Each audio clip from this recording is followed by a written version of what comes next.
Hello, and welcome to another episode of Business Unwrapped. I'm your host, Aleesha Bake, and today we have a distinguished guest, Mark Hodgkinson. Mark is an executive with over 15 years of experience in the stone processing industry, serving in roles such as managing director and various operations and commercial positions. He has a remarkable track record of transforming businesses, leading teams, and driving significant profit improvements. Currently, he is a business growth specialist at Action Coach UK and managing director at MHPP Consulting Limited. Mark, it is a pleasure to have you on the show.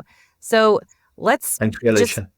dive right in. I want to hear about your journey a little bit to where you are now. Where take us back to the beginning. Not like Right at the beginning.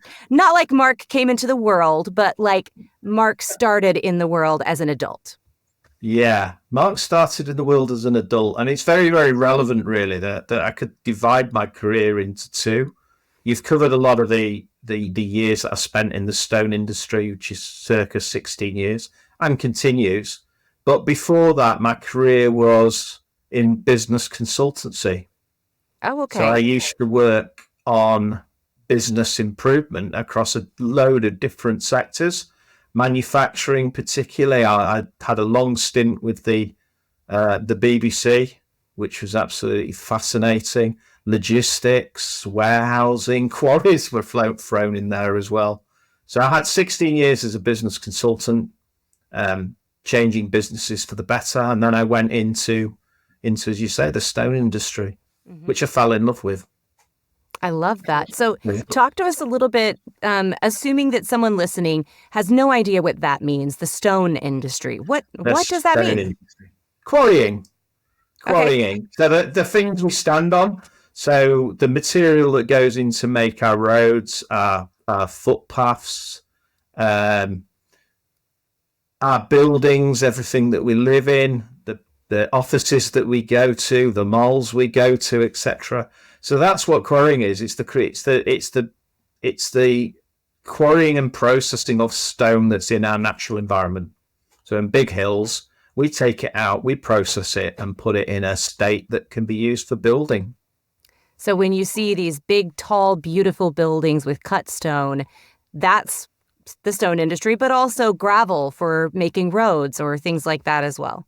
Absolutely. Yeah, Right. absolutely. I was fortunate to work for a business that made roofing slates, but we made lots and lots of other things from what we couldn't make out of a roofing slate. Cool. So, I love that you said I was fortunate to work that you enjoyed it. Your business is something that you take pleasure and pride in. It is, yeah.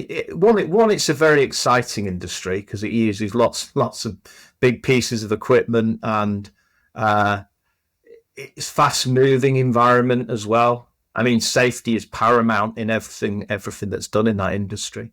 I mean, so much so that I still enjoy doing little bits of consultancy work in that quarrying stone industry. Absolutely.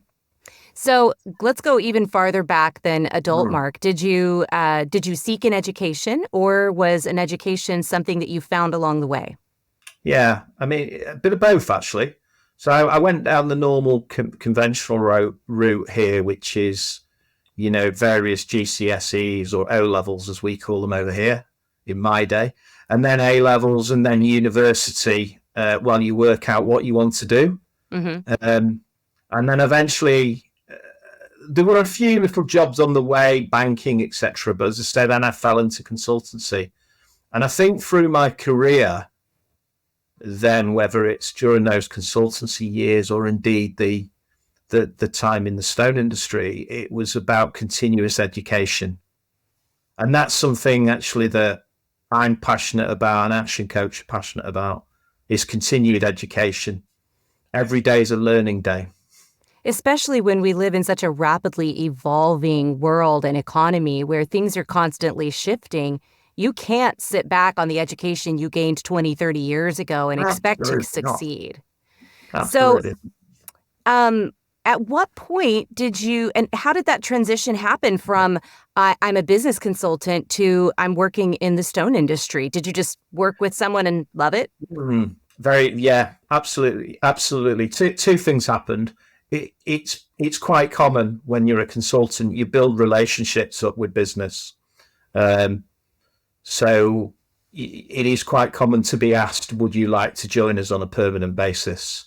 Now, it corresponded with me at the time that I had a young family. So actually, it made sense that I had a little bit more stability than travelling all around. Predominantly the UK. There was a little bit of international travel, but mainly the UK. It allowed me to get home with my family, which was good. And it, as I said, I fell in love with that quarrying stone industry. So that's how it happened. I love it. I can certainly relate to wanting to be home with your family. It's why I do what I do, because here this studio is in my backyard, literally. So, grow up, Aleesha. That's the problem. They become teenagers. Yes, I know. My youngest is 7 and my oldest is 21. So right. Unfortunately, I have all the ages in between. Yes. So tell me, what types of clients do you work with now, and how did you when did you dip your toe back into consulting, and who did you focus on? Yeah, so circumstances. I mean, the action coach model, which is wonderful, which is working with very small to medium businesses, albeit the tools and techniques that is aligned to our experience. Really, you could use in PLCs or larger businesses as well. Naturally, you can apply it to any type of business. So clients at the moment, I work with charities. I love working with charities, but you kind of fall into where your experience base is and what you enjoy doing. So I do a lot in funnily enough, the manufacturing, engineering type environment. But I think because all my life, because I've helped improve businesses, anything really interests me. But I think I have a natural leaning towards that manufacturing, construction, engineering type industries. Well, it sounds like you have the experience to really shine in that area, but also with your business consulting past, you have the experience to be able to really work with anyone. Absolutely. It is. And ultimately, it is about people. So really, it doesn't matter if those people are running a charity or those people are running a very large multi-site manufacturing unit, or indeed a number of big quarries. So let's say skills. Yeah. So let's say that a client has come across you maybe through Action Coach's website or on your own, and they want to work with you. What are the qualifications that they need to have to be able to work with you? Like you said, mostly mid to larger businesses, not necessarily like a single business entrepreneur. Yeah. Well. Actually, I mean, again, it's interesting. It's any stage really of that business life. So it can just be a startup. The startups are really, really attractive, to be honest, because you're right there at the beginning and you're really helping shape it. And it can be a semblance of anything from a business that's going through one or two challenges currently, or indeed a business that really wants to, a more mature business, could be 10 years old, for instance, is doing okay, but it really wants to now get into the next level. So it's absolutely anything, really. It's always a difficult question, that. So it's really anyone's got talent challenges, and typically we talk about people having challenges with their time. Running businesses is really, really tough. And so they're spending far too much time at work and not with their family, for instance. And that's tough. And I can relate to that. To problems recruiting or getting their team really performing well. And of course, profitability comes in there, and cash flow issues. These are all challenges that are quite typical to a business owner saying, yeah, I'd like to talk to you guys. But then there's ones that just, as I say, we're doing really well, but we want to go to the next level. So a variety of places in their business. And that appeals to you, to be able to work with people in various stages. Yeah. And I think within this, it's always important to bring it back to, we're all very busy people. We get very, very focused on running our businesses, but why are we doing it? So it's that real personal, why are you getting up in the morning and doing what you're doing? Because that's what really ultimately gives you momentum and your motivation. Yeah, And I then love make that. sure your business is aligned to your personal objectives. Yeah, because everybody measures success differently, right? And if your measurement for success looks different than the next person, you can't use that to guide your path. No, but we must have a why, a reason why we do it. And you're right, it's a whole variation. So you've shown a pretty significant project improvement in a lot of the roles that you've worked in. I mean, profit improvement, excuse me. How important do you feel like mindset is for your clients in achieving these kinds of transformations? Absolutely key. And I think it's the big link. I mean, if we talked about the business education side or the overall education side.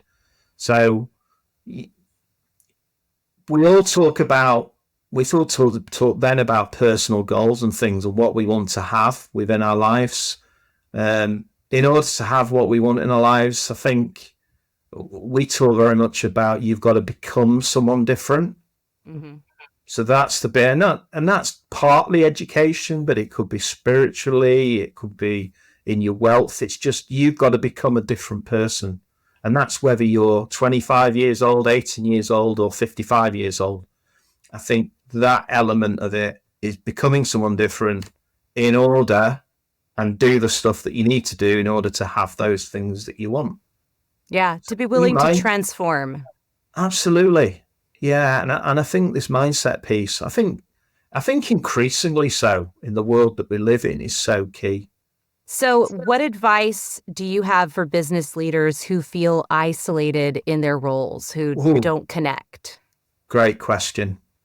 Get in a network, and why it's a great question when you rightly say, um, I was a managing director, so I was the top of the organisation, and there was over 200 people in that organisation. You wouldn't think you're lonely, would you?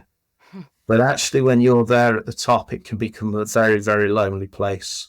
And that's no different in reality to being a business owner. Coaches are great. I'm not bound to say that, but get yourself in a network. Yeah. So networking, I think, is very, very important in order to, share what you're going through with other business owners. Now, being in a coaching community, that's something we actively encourage. So we like to get all our clients together Mm-hmm. and working together, whether that's through WhatsApp groups or 90-day quarterly planning sessions. But that network is key Do as a you think business it's owner. do you think it's important that your network is people who are in the same industry or business or even the same position as you, or is it better to spread your network wider so that you get a lot of different ideas? I think that's in part it's what you want to become.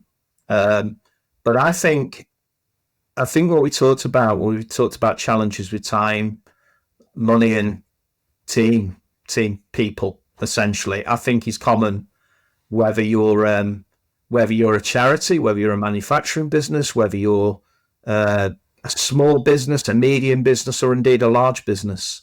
So I think those problems are all common across business owners and people who work in businesses. Yeah.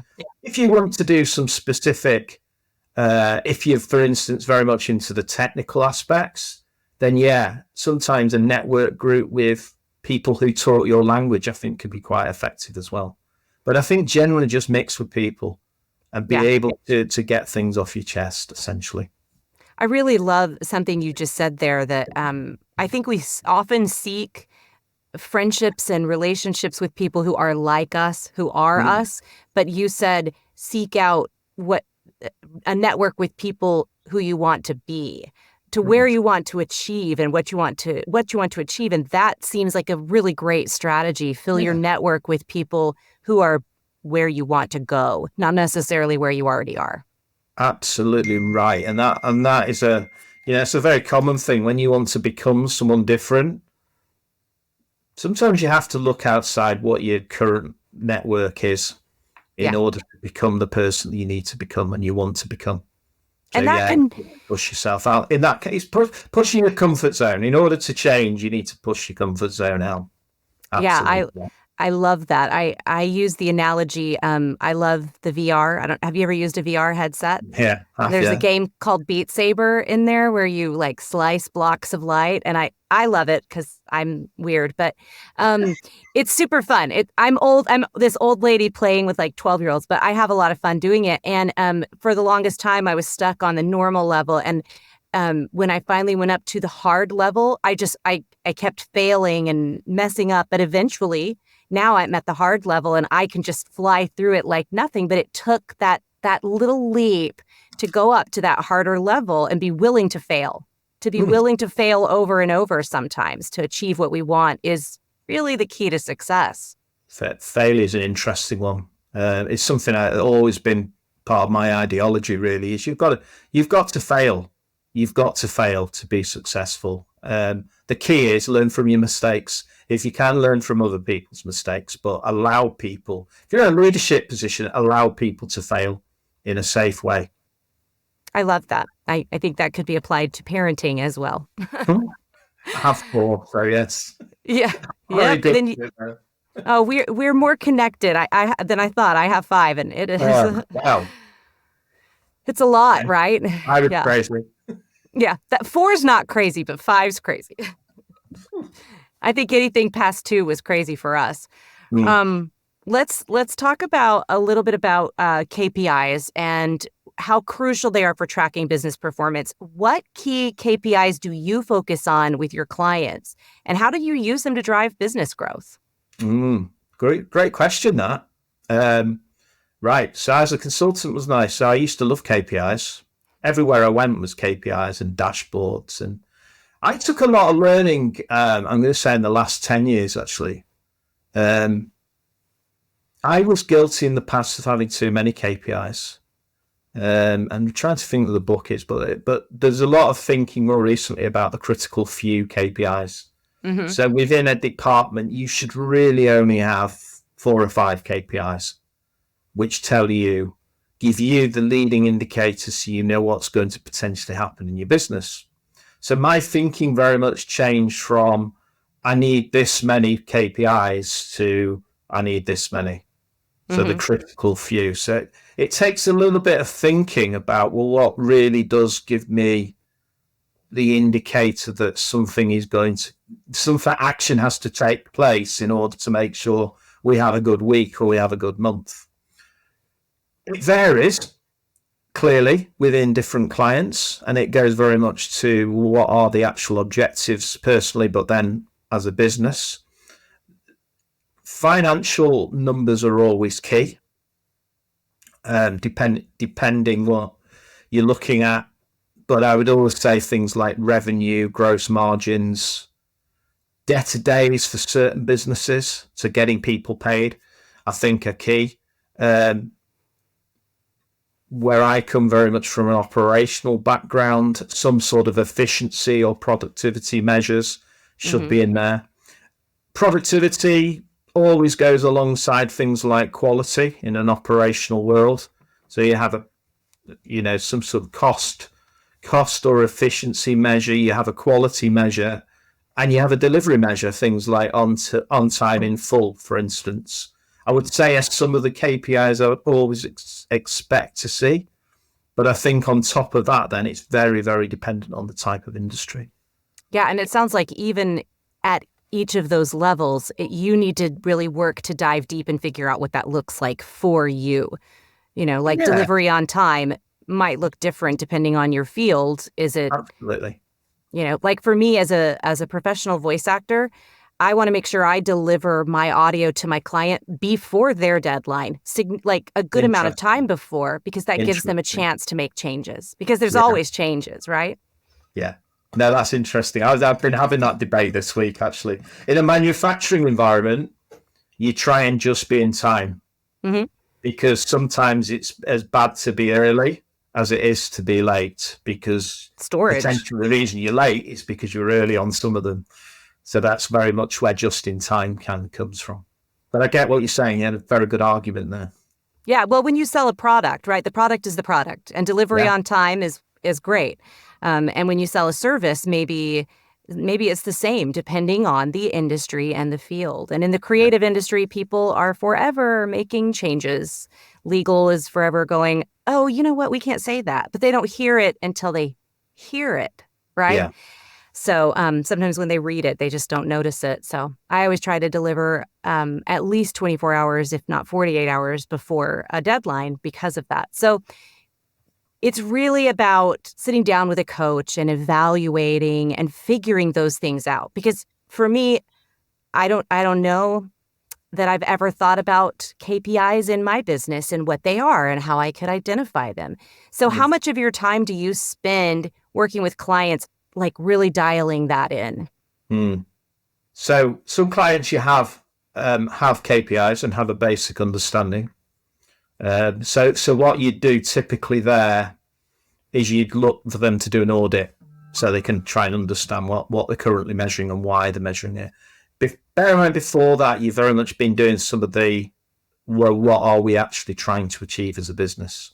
So then you're really aligning, are those KPIs giving you what you're trying to achieve in the business? So those are some of the questions you're looking for.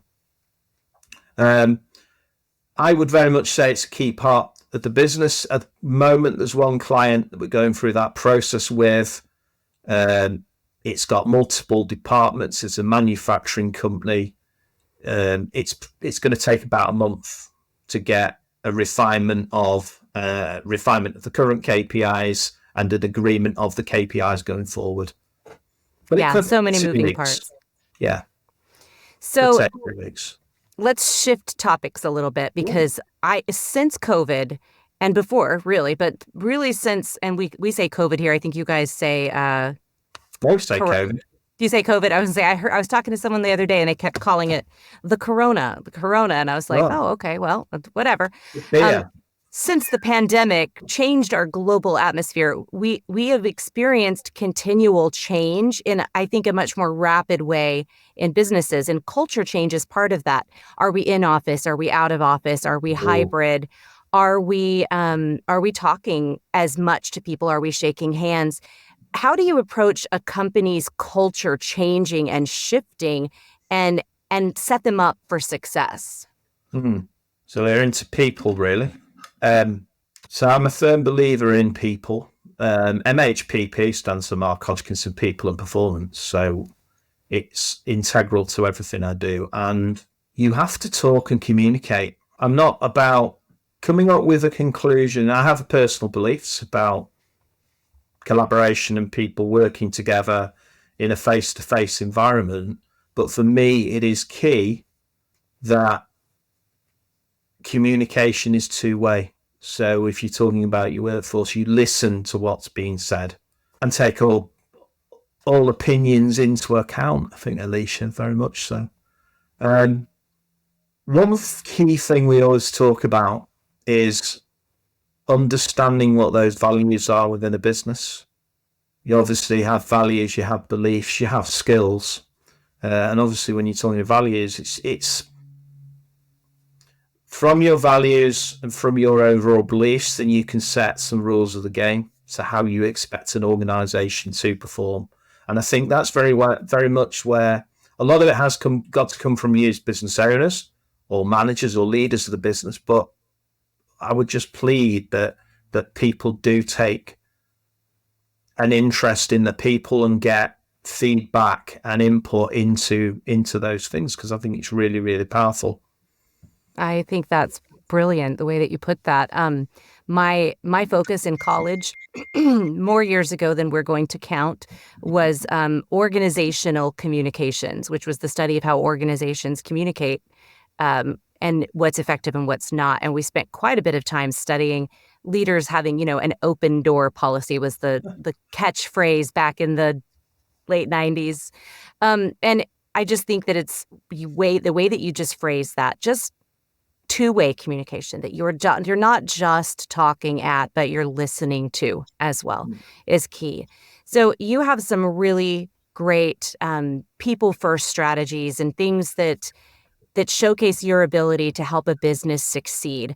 I want to give you a chance. We're going to wrap it up here, and I want to give you a chance to just tell us what is Mark Hodgkinson's elevator pitch or strategies that you could just throw out at us. Like, what makes you special and unique as a business coach? And just this is your chance to shine a little bit.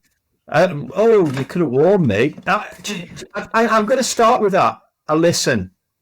I really do listen. I really respect what people say, and I think within being a coach as well, coaching is at times about asking some good questions, but really sitting back then and listening.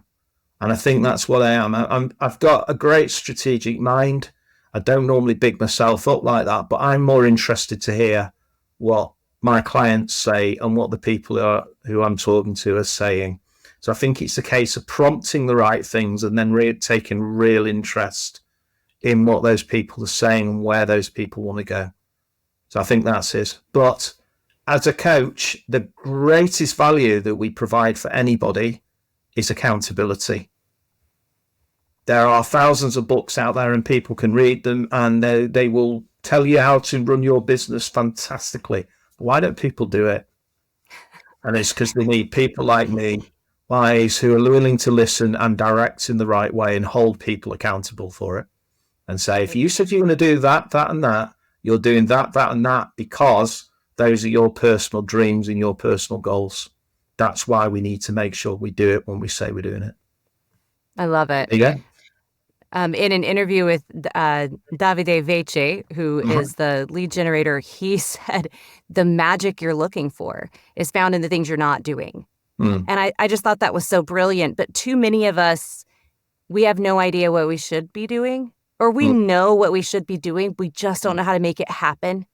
Yeah, it's interesting. That's the quality of the questions, I think. I do actually have a view on that. I think good coaching is 80% asking good questions and listening, because 80% of the answers, I think, are within people. I do believe that. But I think it is recognizing when they do need a little bit of that mentoring or consultancy approach. So 20% of the time, it's like, okay, brilliant. I can give you a few options of what I went through when I was doing this, and then throw it over to them. So, I love it. Well, thank you, Mark, for all of your beautiful insights and your experiences and strategies. It really sounds like you have taken this beautiful history that you have with business consulting for years, and then your manufacturing and stonework industry business, and being on the front lines of that industry and pulling it all together in a way that allows you to connect to people and help them accomplish their goals. And that just sounds like the perfect combination to me. Thank you, Aleesha. I really enjoyed it. Thank you. Thank you so much for your time. And I look forward to interviewing you along with some other clients in the next few weeks. Absolutely brilliant. Thank you, Aleesha. Thank you, Mark. Thank you.